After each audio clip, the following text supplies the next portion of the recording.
aku tuh bukan pertama kali kesurupan, dan kalau Udah sering? kesurupan, iya kalau kesurupan tuh ya udah keluarga aja gitu, nggak sampai orang lain tahu tuh enggak gitu. Satu kenal Siapa? yang sudah di dalam, yang sudah di Siapa? Rivaldi itu. Yang kecil. Ucil. Tetangga di rumah yang kemarin Bapak datang. Maksudnya keluarga Vina ini jangan begitu loh. Seakan-akan jadi kayak menyudutkan saya. Lagi 2016 aja begitu kejadian dan suara saya viral, saya sudah banyak mendapat ancaman ke saya. Dari Di siapa? Facebook, di BBM, dan ada yang datang ke rumah. Pelaku sudah di dalam, udah di LP, megang HP. Tanyakan ke pihak kepolisian. Itu tuh di statusnya Rivaldi. Aku sampai dapat panggilan ke Polda, mau minta apa ke aku gitu. Kalau pada saat saya keadaan sadar gini, saya nggak bakalan tahu apa-apa. Ya, Aku juga sakit karena aku mah sakit karena dibully di netizen itu, mulutnya jahat-jahat banget.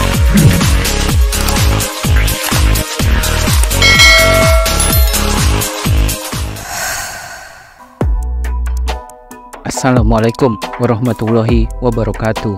Ketemu lagi di channel ini yang sudah pasti kalian tunggu-tunggu, Opung SG Channel. Kemunculan Linda ke hadapan publik sepertinya tak kunjung menyelesaikan kasus Vina Cirebon yang saat ini kembali terangkat gara-gara film Vina sebelum 7 hari viral. Tapi justru makin membuat tanda tanya publik semakin besar. Benarkah Linda sudah berbicara sejujur-jujurnya? Benarkah ada yang diketahui Linda soal kasus Vina Cirebon, tapi ia masih menyembunyikannya karena suatu alasan? Kali ini Linda kembali berbicara di channel YouTube milik Kang Deddy Mulyadi. Linda menceritakan bahwa pamannya lah yang menghubungi kakak perempuan Vina yang bernama Marliana untuk datang ke rumahnya karena Linda sedang kerasukan arwah Vina pada saat itu. Menurut sang paman, saat kesurupan, Linda yang katanya dirasuki arwah Vina memang berbicara tentang kronologi kejadian di malam itu dan menyebut pelaku. Namun sang paman membantah kalau saat itu arwah Vina menyebut semua nama pelakunya, melainkan hanya satu nama saja yang disebut arwah Vina dengan jelas, yaitu Egy.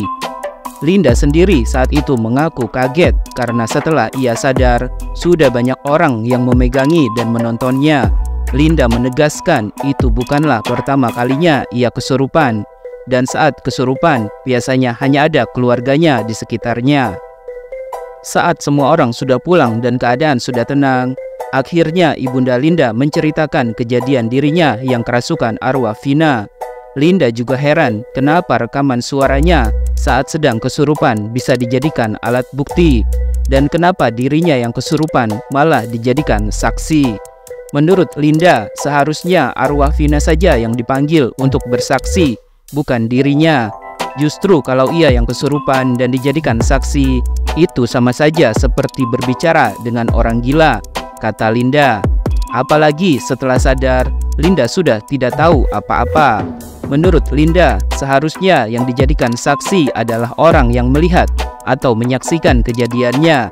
Dan ia pun tahu tentang kejadian yang menimpa Linda ketika Linda dan Eki sudah tiada. Apalagi menurut Linda, ia dipanggil sebagai saksi baru sekarang. Menurutnya itu kejadian sudah 8 tahun yang lalu, dan ia pun sudah lupa-lupa ingat saat ini. Kalau cuma ditanya apakah dirinya mengenal Vina dan Eki, dan apakah Vina pernah menceritakan sesuatu, barulah Linda bisa menjawabnya. Tapi jika ditanya soal kejadian yang telah merenggut nyawa Vina dan Eki di tahun 2016 itu, menurut Linda rasanya kurang tepat menjadikannya sebagai saksi. Meski begitu, dari semua pelaku, Linda mengaku hanya mengenal satu orang saja, yakni yang bernama Rivaldi atau Ucil, yang sudah lebih dulu ditangkap tahun 2016 lalu dan sedang menjalani masa hukumannya. Linda mengaku bisa mengenal sosok Rivaldi atau Ucil karena mereka bertetangga dan pernah bersekolah di SD yang sama. Linda pun mengaku tidak tahu dengan kabar yang menyebutkan kalau Rivaldi atau Ucil itu adalah mantan kekasih Vina. Linda menjelaskan ia hanya mengenal saja dan tidak berteman dekat dengan Rivaldi atau Ucil. Linda pun tidak tahu apakah Rivaldi atau Ucil itu tergabung dalam anggota geng motor yang sama dengan Egy atau tidak.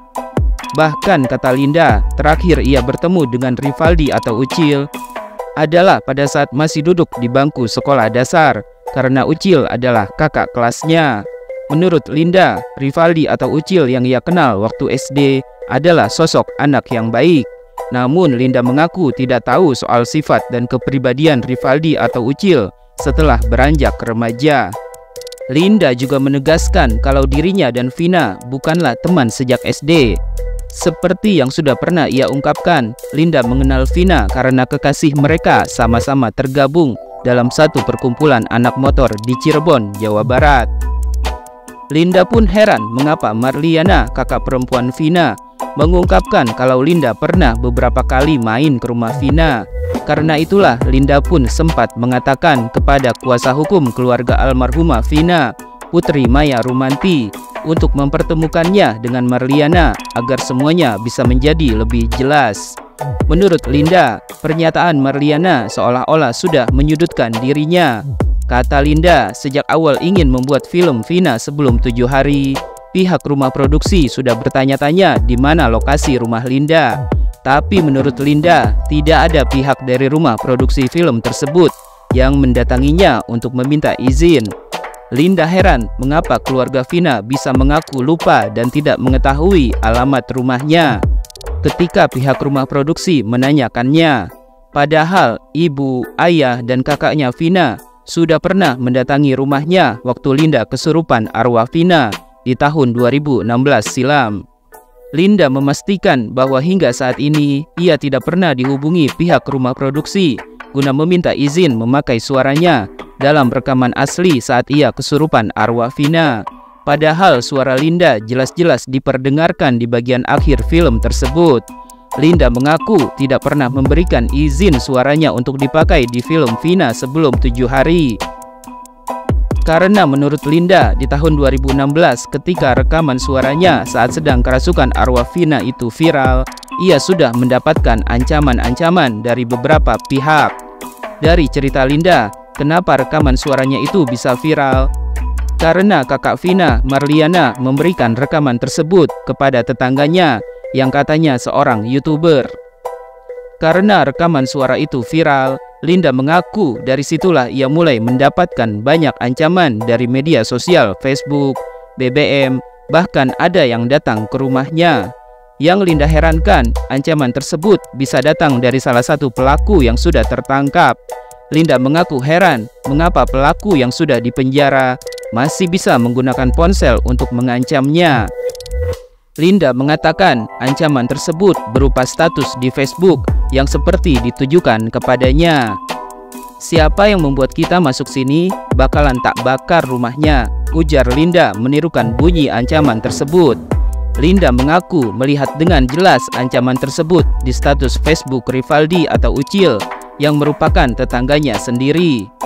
Kata Linda, Rivaldi atau Ucil merasa marah karena gara-gara rekaman suara Linda saat sedang kesurupan arwah Vina itu viral sehingga ia bisa tertangkap dan masuk penjara. Kata Linda, si pelaku juga menyalahkan saksi yang bernama Aep yang membuat berat mereka dengan kesaksiannya saat di persidangan. Seperti diketahui, saksi Aep mengaku melihat ke-8 orang pelaku sedang berboncengan motor pada malam kejadian, di mana satu motor masing-masing berdua dan ada 4 motor yang ia lihat sedang mengejar motor yang ditumpangi Eki dan Vina. Linda pun menunjukkan bukti-bukti ancaman tersebut karena menurutnya bukti itu juga merupakan salah satu bentuk ancaman yang ditujukan kepadanya. Linda mengaku mendapatkan bukti-bukti tersebut dari TikTok, bukan karena ia menyimpannya. Linda kemudian menyimpannya karena bukti itu bisa menguatkan dirinya yang memang tidak pernah terlibat dalam kasus Vina Cirebon. Linda heran mengapa ia yang kesurupan, tapi malah ia juga yang dihujat dan disalahkan netizen. Linda mengaku takut dengan ancaman tersebut karena Rivaldi atau Ucil itu tetangganya yang sudah pasti tahu alamat rumahnya dan siapa saja keluarganya. Apalagi, kata Linda, rumah Rivaldi atau Ucil posisinya tidak terlalu jauh dari rumahnya. Linda sekali lagi meminta agar publik jangan menyalahkan dirinya karena ia kesurupan, yang artinya dalam keadaan tidak sadar mengucapkan semua kejadian, bukan karena ia benar-benar tahu kejadiannya. Linda sendiri mempertanyakan dirinya yang mendapat panggilan ke Polda. Memangnya apa yang diharapkan darinya yang cuma kesurupan arwah Vina dalam keadaan tidak sadar? Saat dirinya sadar, Linda mengaku tentu saja ia tidak tahu apa-apa. Linda merasa kasihan dengan keluarganya yang tidak mengerti hukum dan memang tidak tahu apa-apa, jadi ikut merasakan kesusahan. Apalagi Linda juga menyayangkan jahatnya komentar-komentar netizen yang selalu menyalahkan dan menyudutkan dirinya. Linda mengaku ia memang tidak mau keluar ke hadapan publik karena menurutnya semua ada tahapan dan waktunya. Menurut Linda, tidak mungkin ia tiba-tiba keluar dan angkat bicara yang mungkin saja akan semakin membuat publik menyalahkannya. Bahkan menurut Linda, anaknya sampai ikut menderita hingga sakit gara-gara hujatan netizen. Linda mengaku hanya ingin membantu penyelidikan polisi, tapi malah dituduh terlibat. Linda juga menegaskan kalau teman Vina yang namanya Linda itu bukan hanya satu orang, tapi ada beberapa orang. Ya, ada beberapa nama Linda yang juga pernah menjadi teman Vina semasa hidup. Tapi jika yang dicari Linda yang pernah kesurupan arwah Vina, itu memang benar dirinya. Linda mengatakan berat badannya sampai turun sebanyak 8 kg gara-gara kepikiran hujatan-hujatan netizen yang ditujukan kepadanya.